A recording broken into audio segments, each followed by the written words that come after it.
Ayan, so gumagawa tayo ngayon guys ng takoyaki fillings. Ayan, chicken takoyaki fillings. Okay. So ito yung palaman ng ating gagawing takoyaki ngayon.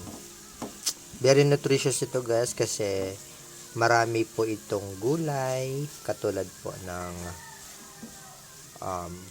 patatas. Ayan, lalagyan din natin ito mamaya ng cabbage, carrots. Ayan. So ito po ang ating version po ng takoyaki fillings. No, aside from crab, cheese, pwede din po ang ating chicken. Marami pong version po na pwede po nating ilagay po sa fillings po ng ating takoyaki. So ito po ay Pinoy version. So kaya lasang Pinoy yung ating ano po. Ito po ay chicken adobo fillings. Ayan. So ganyan lang po ang paggawa niya. Ano po? Ano lang tayo ng sibuyas, isusutay natin siya dito sa ating pan, then including the chicken, grated chicken po ito or ground chicken. So yan po, para lutuin natin siya para mas ano siya, magiging malinamnam. Tapos mamaya, kasi to avoid, kasi pag may sobra nito, pwede po natin siyang pang-ulam. Parang ano yon,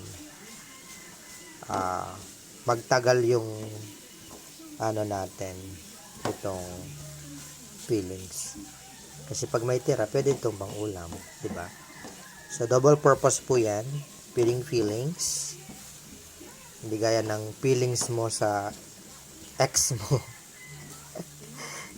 na nawala na.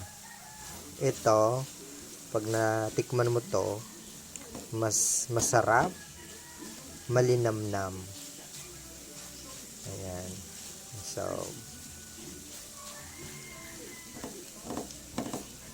palambutin lang natin ng konti yung ating potato.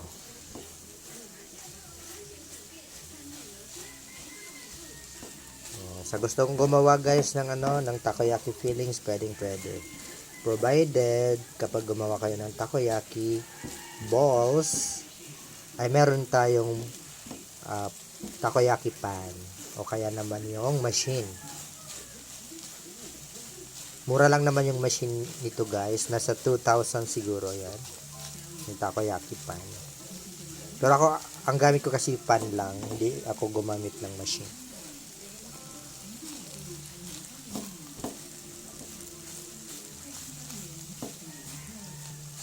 So masarap na ito guys.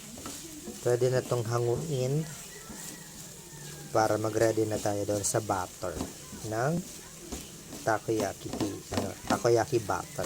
Okay? So okay na ito guys.